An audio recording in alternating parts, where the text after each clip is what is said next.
नमस्कार, स्वदेश न्यूज के इस खास बुलेटिन खबरों के खिलाड़ी में आप सभी का बहुत स्वागत है। मैं गरिमा श्रीवास्तव आपके साथ।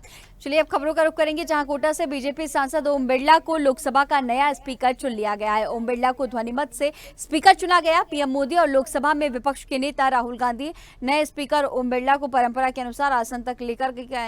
लगातार दूसरी बार ओम बिरला लोकसभा स्पीकर पद की जिम्मेदारी संभालेंगे। लोकसभा स्पीकर का चुनाव होते ही प्रोटेम स्पीकर भर्तृहरि मेहताब को प्रोटेम स्पीकर की जिम्मेदारी से मुक्त कर दिया गया है। प्रधानमंत्री नरेंद्र मोदी ने ओम बिरला को लोकसभा का स्पीकर बनाए जाने का प्रस्ताव रखा। केंद्रीय मंत्री राजनाथ सिंह ने प्रस्ताव का समर्थन रखा है, जिसके बाद सांसद ओम बिरला को ध्वनिमत से लोकसभा का स्पीकर चुन लिया गया। 18वें लोकसभा का स्पीकर ओम बिरला को चुन लिया गया है। लोकसभा में ध्वनिमत से बिरला को लगातार दूसरी बार लोकसभा का अध्यक्ष चुना गया और इस दौरान पीएम मोदी और लोकसभा में विपक्ष के नेता राहुल गांधी परंपरा के अनुसार उन्हें आसन तक लेकर के गए। प्रधानमंत्री नरेंद्र मोदी ने कहा कि ये सदन का सौभाग्य है कि आप दूसरी बार इस आसन पर विराजमान हो रहे हैं। आपको मेरी ओर से और इस तरह पूरे सदन की तरफ से बहुत शुभकामनाएं। पीएम मोदी ने यह भी कहा कि अमृतकाल के इस महत्वपूर्ण कालखंड में दूसरी बार इस पद पर विराजमान होना बहुत बड़ा दायित्व आपको मिला है। हम सबका विश्वास है कि आप आने वाले 5 साल में हम सभी का मार्गदर्शन करेंगे। सुनिए। ये सदन का सौभाग्य है कि आप दूसरी बार इस आसन पर विराजमान हो रहे हैं। आपको और इस पूरे सदन को मेरी तरफ से मैं बहुत बहुत बधाई देता हूं।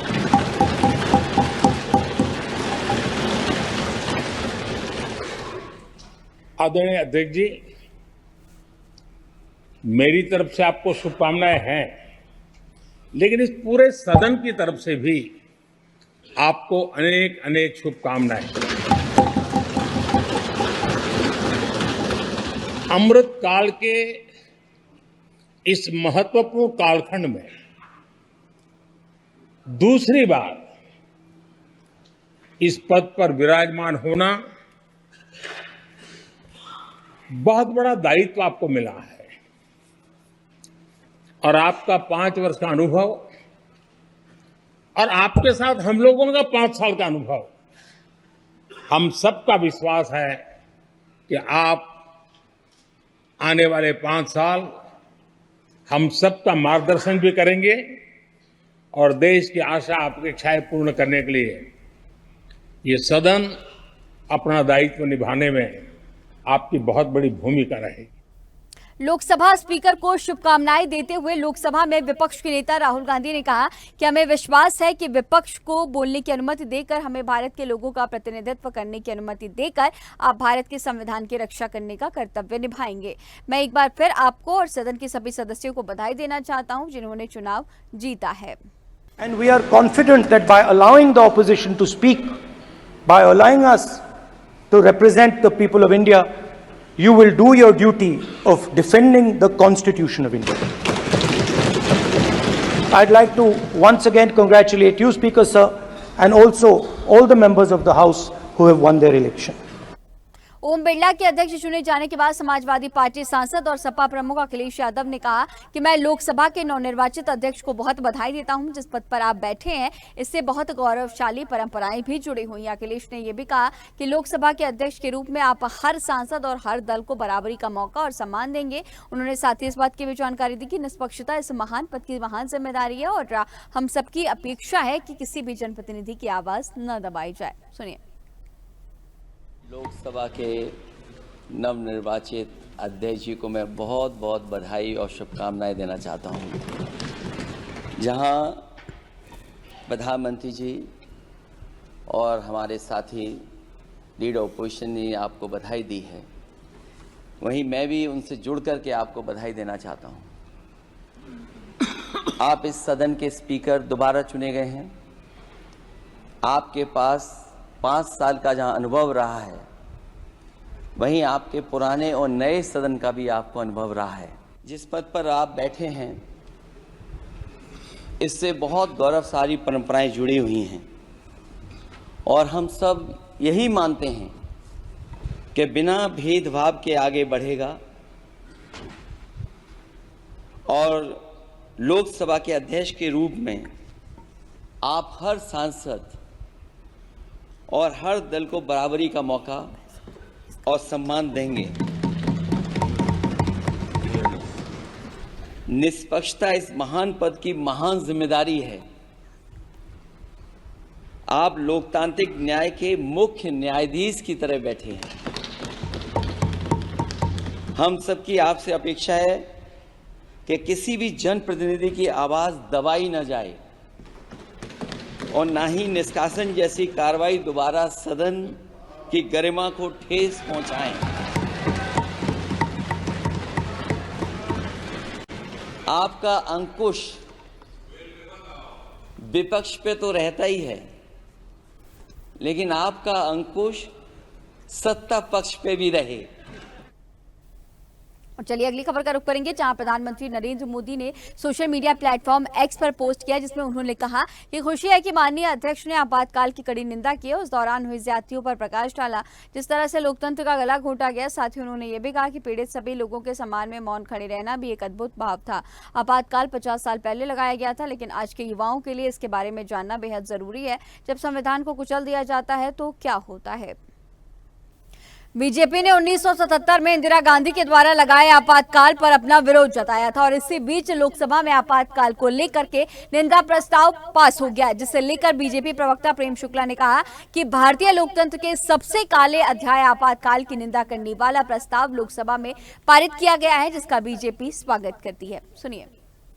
आपातकाल की निंदा प्रस्ताव जिस तरह से आज भारत की संसद के सदन लोकसभा में पारित हुआ, भारतीय जनता पार्टी उसका स्वागत करती है।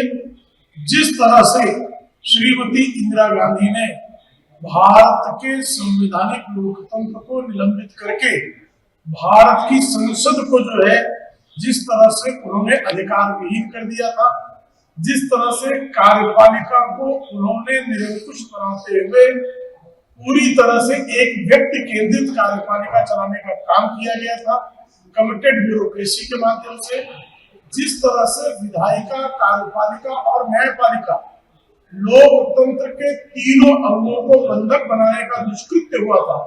और 26 जून 1975 को जब भारत का आम नागरिक सुबह सोकर उठा तो उसने अपने लोकतंत्र को बंधक पाया था।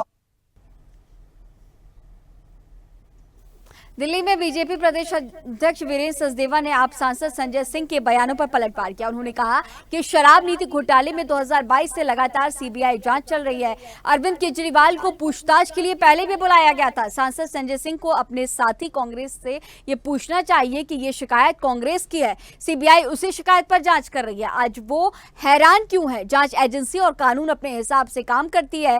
शराब घोटाले में केजरीवाल की भूमिका स्पष्ट है। जांच एजेंसी अपना काम कर रही है, जो परिणाम आएगा सबके सामने होगा। सुनिए। शराब नीति घोटाले में 2022 से लगातार इसमें जांच कर रहे हैं और अरविंद केजरीवाल को पूछताछ के लिए पहले भी बुलाया गया कि कविता हो, मनीष सिसोदिया, इसी केस में सब लोग हिरासत में। तो मुझे इसमें कोई आश्चर्य दिखाई नहीं देता। जांच एजेंसी अपना काम कर रही है, लेकिन आम आदमी पार्टी के संजय सिंह, इनको ये पूछना चाहिए कि जिस कांग्रेस के साथ आपने अलायंस किया था, ये शिकायत तो कांग्रेस की है और सीबीआई उस शिकायत पे जांच कर रही है, तो आज आपको हैरानी क्यों हो रही है? इनको ऐसा लगता है कि जांच एजेंसी या कानून इनके हिसाब से काम करेगा। जांच एजेंसी अपने हिसाब से काम करती है और मुझे लगता है कि शराब नीति घोटाले में अरविंद केजरीवाल मुख्य सूत्रधार है, उनकी भूमिका स्पष्ट है, ये बात पहले भी तय हो चुकी है और जांच एजेंसी अपना काम कर रही है। जो परिणाम आएगा सबके सामने आएगा। राजस्थान के पूर्व डिप्टी सीएम सचिन पायलट ने मीडिया के सवालों का जवाब दिया। उन्होंने कहा कि कांग्रेस वर्किंग कमेटी का प्रस्ताव स्वीकार करते हुए सोनिया गांधी ने राहुल गांधी को नामांकित किया है। नेता प्रतिपक्ष के तौर पर राहुल गांधी के नेता प्रतिपक्ष बनने से कांग्रेस कार्यकर्ताओं में ही नहीं बल्कि पूरे इंडिया अलायंस में ऊर्जा का संचार हुआ। राहुल गांधी के नेता प्रतिपक्ष बनने पर विपक्ष की उम्मीदें बढ़ी हैं। करोड़ों लोगों ने लोकतंत्र को जीवित और संविधान को सुरक्षित रखने के लिए इंडिया अलायंस के पक्ष में वोट डाला था। सरकार का रवैया सही नहीं है और अब तक परंपरा है कि अगर स्पीकर बनता है तो डिप्टी स्पीकर विपक्ष का बनता है। हमारी सरकार के समय डिप्टी स्पीकर विपक्ष का था। हमारे समय पर स्वच्छ परंपरा के तहत ऐसा हुआ था और एक दिन में 147 सांसदों को निलंबित भी किया गया था। वो इतिहास के लिए काला दिन था। सुनिए। है कि कांग्रेस वर्किंग कमेटी का जो सर्वसम्मति से प्रस्ताव था, जो हम लोगों ने राहुल गांधी जी को आग्रह किया था वर्किंग कमेटी ने, उस आग्रह को उन्होंने स्वीकार किया और कांग्रेस पार्लियामेंट्री पार्टी की चेयरपर्सन सोनिया गांधी जी ने राहुल गांधी जी को नमोनित किया है नेता प्रतिपक्ष के रूप में। राहुल गांधी जी के लीडर ऑफ ऑपोजिशन बनने से न सिर्फ कांग्रेस में, कांग्रेस कार्यकर्ताओं में, लेकिन पूरा विपक्ष, समूचा जो इंडिया अलायंस है, सभी लोगों में एक ऊर्जा का संचार हुआ है। राहुल गांधी जी ने लगातार इस सरकार को चुनौती दी है, पारदर्शिता की लड़ाई लड़ी है, लोगों की आवाज़ बनने का काम किया है, संसद के अंदर और संसद के बाहर। आज जब वो नेता प्रतिपक्ष बने हैं तो उससे विपक्ष की उम्मीदें और बढ़ी हैं, लोगों के अंदर विश्वास पैदा हुआ है और लाखों करोड़ों लोग जिन्होंने लोकतंत्र को जीवित रखने के लिए, संविधान को सुरक्षित रखने के लिए इंडिया अलायंस को वोट डाला था, उन लोगों को आज उम्मीद बंधी है कि सदन के अंदर मुस्तैदी से, मजबूती से और सच की लड़ाई लड़ने का काम राहुल गांधी जी करेंगे। उनका नेता विपक्ष बनने पर मैं उनको, मैं समझता हूँ जो आने वाली भूमिका होगी उस पर सब लोग नज़र बनाए हुए हैं और पूरा देश आज उम्मीद करता है कि हम सब की बात को रखने का वो काम करेंगे। बड़ी खुशी की हिमाचल प्रदेश विधानसभा के अध्यक्ष कुलदीप सिंह पठानिया ने नेता प्रतिपक्ष जयराम ठाकुर पर पलटवार किया। कुलदीप सिंह पठानिया ने कहा कि उन्हें नेता प्रतिपक्ष से सही आचरण के सर्टिफिकेट की जरूरत नहीं है। साथ ही उन्होंने ये भी कहा है कि नेता प्रतिपक्ष को जनमत स्वीकार करने और संयम बरतने की भी नसीहत इसके साथ ही उन्होंने दे डाली और इस दौरान उन्होंने नेता प्रतिपक्ष समेत विपक्षी नेताओं को विधानसभा की कार्यवाही को जनचर्चा में न ले जाने की भी सलाह दे डाली है। दरअसल बीते रोज नेता प्रतिपक्ष जयराम ठाकुर ने विधानसभा अध्यक्ष कुलदीप सिंह पठानिया पर हमला करते हुए कहा था कि विधानसभा अध्यक्ष मुख्यमंत्री सुखविंदर सिंह सुक्खू के हाथ की कठपुतली बन गए हैं। सुनिए। और आप भी जानते हैं और आपके द्वारा हिमाचल प्रदेश की जनता भी जानती है कि सदन का संचालन नियमों के अनुरूप, संविधान के अनुरूप, जो हमारी विधानसभा की जो नियम और संचालन की जो प्रक्रिया है उसके अनुरूप हुए हैं। और ये जो विधानसभा है, 14वीं विधानसभा, इसकी प्रोडक्टिविटी 132% रही है। जो भी सत्र हुए हैं उन सत्रों में जो भी अलॉटेड टाइम था उससे ज़्यादा काम विधानसभा ने किया है। सभी सामान्य सदस्यों को, चाहे वो पक्ष के हों, चाहे प्रतिपक्ष के हों और चाहे वो आज़ाद विधायक थे, सभी को मौका दिया गया, सभी का व्यू पॉइंट सुना गया और अगर किसी को अधिक समय चाहिए था वो भी अलॉट किया गया। दिल्ली के मुख्यमंत्री अरविंद केजरीवाल की पत्नी सुनीता केजरीवाल ने लिखा कि 20 जून को अरविंद केजरीवाल को बेल मिली, तुरंत ईडी ने स्टे लगवा दिया, अगले ही दिन सीबीआई ने अक्यूज्ड बना दिया और आज गिरफ्तार कर लिया गया। पूरा तंत्र इस कोशिश में है कि बंदा जेल से बाहर ना आ जाए। ये कानून नहीं है, ये तानाशाही है, इमरजेंसी है। खरगोन के बोरावा में पूर्व केंद्रीय मंत्री अरुण यादव ने बड़ा बयान दिया जिसमें उन्होंने ये कहा कि हमें लोकसभा की हार से बहुत कुछ सीखने की जरूरत है, इसीलिए आने वाले वक्त में मध्य प्रदेश में संगठन को लेकर लगातार बैठकों का दौर भी जारी रहेगा। जिस तरह हमने 2018 में सरकार बनाई थी उसी तरह 2028 में भी सरकार बनाएंगे। सुनिए। सब हम लोगों के लिए एक सबक है और हम सबका एक ही संकल्प है कि हम प्रदेश कांग्रेस कमेटी के नेतृत्व में, माननीय राहुल जी के नेतृत्व में, खड़गे जी के नेतृत्व में एक बार फिर से मध्य प्रदेश में अलग जगाएंगे। मिशन 28 की तैयारी में हम पूर्ण रूप से जुट चुके हैं। आगामी दिनों में बहुत सारी मीटिंग्स प्रदेश और राष्ट्रीय स्तर पर मध्य प्रदेश को लेकर हम करेंगे और आदरणीय राहुल जी और सोनिया जी और खड़गे जी के नेतृत्व में 28 में, जिस तरह से 18 में हमने सरकार बनाई थी, फिर से 28 में मध्य प्रदेश में कांग्रेस सरकार है। वो सब हम लोगों के लिए एक दिल्ली में जल संकट को लेकर सियासी पारा लगातार चढ़ता जा रहा है। पानी की कमी का असर दिल्ली की जनता पर साफ तौर पर देखा भी जा सकता है। दिल्ली के लोग अगर पानी की किल्लत से जूझ रहे हैं तो इसके पीछे दो वजह हो सकती है। पहली भीषण गर्मी और दूसरी पानी के लिए पड़ोसी राज्यों पर निर्भरता। पानी की किल्लत और राजनीतिक हलचल को लेकर संवाददाता मनोज शर्मा ने विधायक सुरेंद्र सिंह से खास बातचीत की है। सुनिए। इस समय हमारे साथ मौजूद हैं उत्तर पूर्वी जिला के विधायक सुरेंद्र चौधरी। पानी की समस्या को हमारे आदरणीय मीडिया सामने खाने की बात कही है।